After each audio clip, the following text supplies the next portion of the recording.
You must excuse my gruff conduct, the watchdog said, after they'd been driving for some time.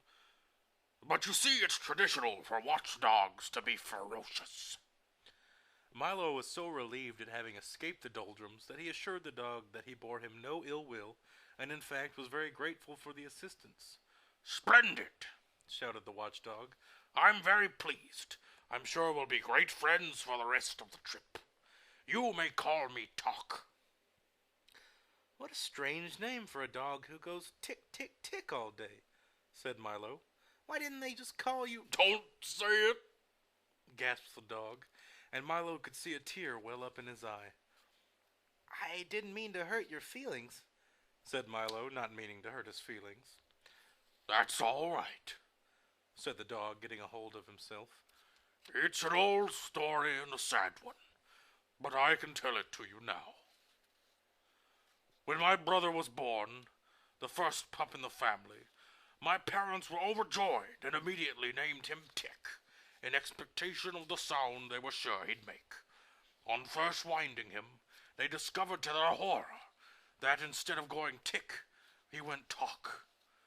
They rushed to the Hall of Records to change the name, but too late. It had already been officially inscribed, and nothing could be done. When I arrived, they were determined not to make the same mistake twice, and since it seemed logical that all their children would be one of the same sound, they named me Talk. Of course, you know the rest. My brother is now Tick, and he goes Talk, and I am Talk, and I go Tick. And both of us are forever burdened with the wrong names. My parents were so overwrought that they gave up having any more children and devoted their lives to doing good work among the poor and hungry. But how did you become a watchdog?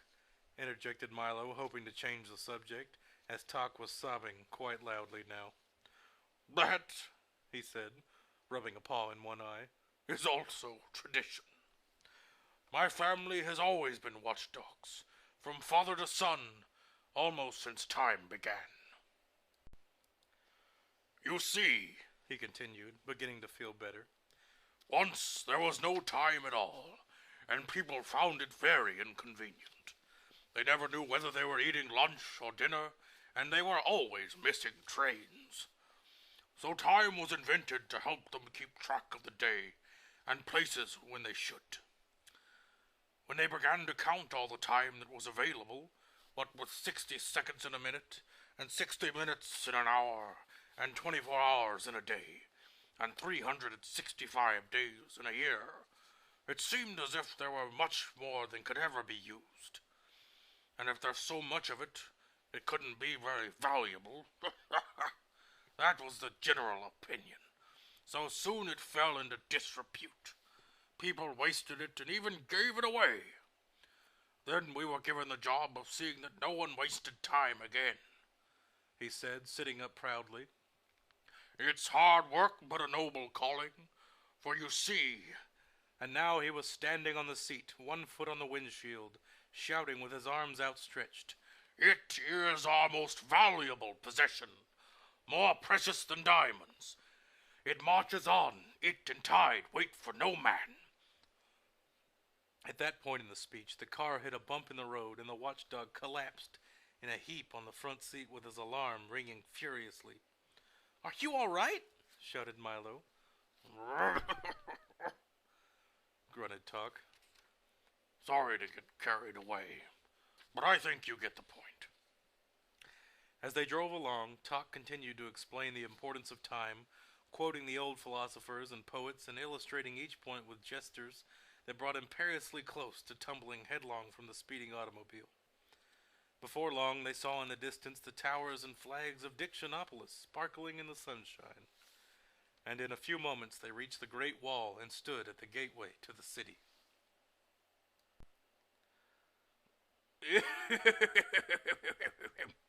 Roared the gate man, clearing his throat and snapping smartly to attention. This is Dictionopolis, a happy kingdom advantageously located in the foothills of confusion and caressed by gentle breezes from the sea of knowledge. Today, by royal proclamation, is market day. Have you come in to buy or sell? I beg your pardon? Said Milo. Buy or sell, repeated the gateman impatiently. Which is it? You must have come here for some reason. Well, I... Come now. If you don't have a reason, you must at least have an explanation, or certainly an excuse, interrupted the gateman. Milo shook his head. Very serious, the gateman said, shaking his head as well. You can't get in without a reason. He thought for a moment and then continued. Wait a minute. Maybe I have an old one that you can use. He took a battered suitcase from the gatehouse and began to rummage busily through it, mumbling to himself. No, this won't do. No, yes, this is fine. He cried triumphantly, holding up a small medallion on a chain. He dusted it off and engraved on one side were the words, Why not? That's a good reason for almost anything. A bit used, perhaps, but still quite serviceable. And with that, he placed it around Milo's neck, pushed back the heavy iron gate, bowed low, and motioned them into the city. I wonder what the market will be like, thought Milo as they drove through the gate. But before there was time for an answer, they had driven onto an immense square, crowded with long lines of stalls heaped with merchandise and decorated in gay-colored bunting. Overhead, a large banner proclaimed, Welcome to the Word Market. And across from the square, 5 very tall, very thin gentlemen, regally dressed in silks and satins with plumed hats and buckled shoes, rushed up to the car, stopped short, mopped 5 brows, caught 5 breaths, unrolled 5 parchments, and began talking in turn. Greetings! Salutations! Welcome! Good afternoon! Hello! Milo nodded his head as they went on, reading from their scrolls. By order of Azaz the Unabridged, King of Dictionopolis, Monarch of Letters, Emperor of phrases, sentences, and miscellaneous figures of speech, we offer you the hospitality of our kingdom, country, nation, state, commonwealth, realm, empire, palatate, principality. Do all those words mean the same thing? Gasped Milo. Of course! Certainly! Precisely! Exactly! Yes! They replied in order. Well then, said Milo, not understanding why each one said the same thing in a slightly different way. Wouldn't it just be simpler to use one? It would certainly be easier to understand. Nonsense! Ridiculous! Fantastic! Absurd! Bosh! They chorused again and continued. We are not interested in making sense. It's not our job, scolded the first. Besides, explained the second, one word is as good as another, so why not use them all? And then you don't have to choose which one is right, advised the third. Besides, sighed the fourth, if one is right, then 10 are 10 times as right. Obviously, you don't know who we are, sneered the fifth, and they presented themselves one by one as the Duke of Definition, the Minister of Meaning, the Earl of Essence, the Count of Connotation, the Secretary of Understanding. Milo acknowledged the introduction, and as talk growled softly, the minister explained. We are the king's advisors, or, in more formal terms, his cabinet. Cabinet, recited the Duke. 1. A small private room or closet, a case with drawers, etc., for keeping valuables or displaying curiosities. 2. Council room for chief ministers of state. 3. A body of official advisors to the chief executive of a nation. You see, continued the minister, bowing thankfully to the Duke, Dictionopolis is a place where all the words in the world come from. They're grown right here in our orchards. I didn't know that words grew on trees, said Milo timidly.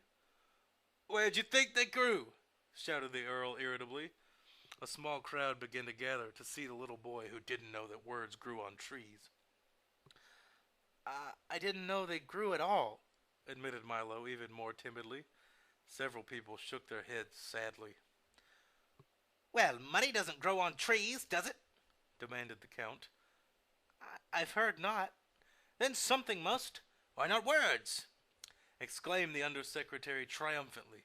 The crowd cheered at his display of logic and continued about their business. To continue, continued the minister impatiently, once a week by royal proclamation the word market is held here by the great square, and people come from everywhere to buy words they need or trade in words they haven't used.